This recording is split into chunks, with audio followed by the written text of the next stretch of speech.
COVID first hit, it was really not panic isn't the right word, but uncertainty around how we were going to be able to pull this off, particularly given the number of students we needed to transition out of the clinic that were just shy of meeting their requirements. That was a little bit unnerving as to how we were going to get that done.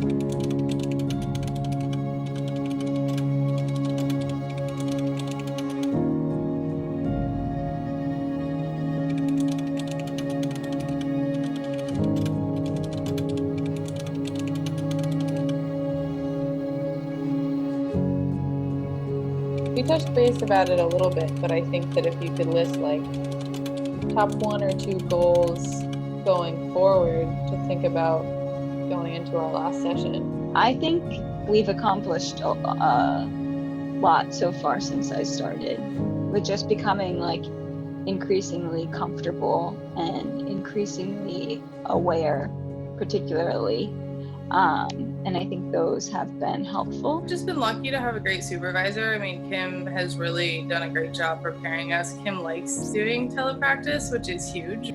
She's jumped right in. She was already seeing her own clients on telepractice, and that has created a really good role model. Temple's provided the resources we need in terms of like forms and consent, but I think that it has been fairly easy, mostly because Kim has provided good guidance and all the resources we need. Do you feel like since you started therapy, your view of stuttering has changed at all?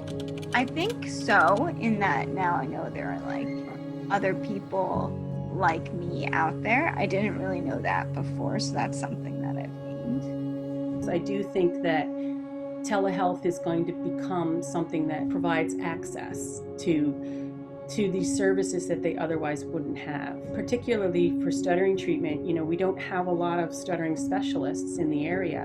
And so to have the access of somebody who does that kind of work for so many people is really beneficial. I do think that our students are going to benefit because they're going to have skills that we're going to see being used more and more in the future.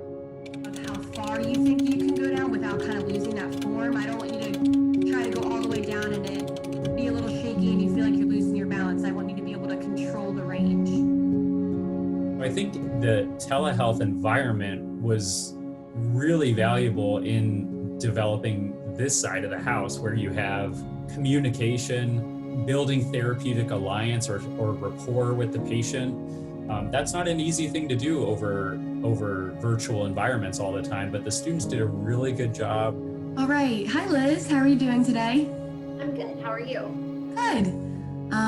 Keep me up to speed. How are you doing with the past week and the exercises? How's everything been going? It's been going really well. I'm excited to report that stairs are a lot easier. They were all just really great people, like nice humans and smart and compassionate. Whether it was in person or virtual, I know I would have gotten that like compassionate, thoughtful approach, because that seems to be the culture of the program and the department. If you are comfortable with hopping, I do want to show you what I would like you to try. Okay.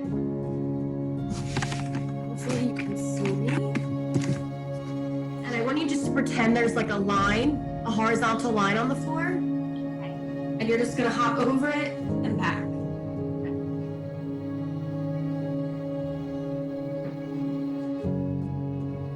Doing a couple of these, how does that feel on the knee?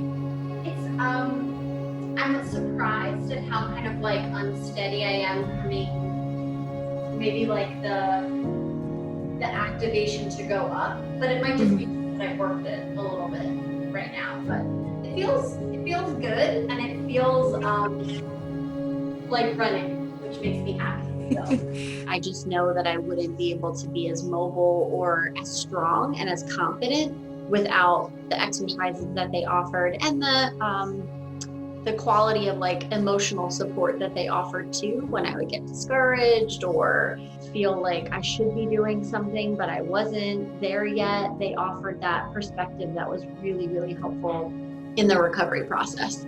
I know for a fact that I wouldn't be where I am if I didn't have this experience.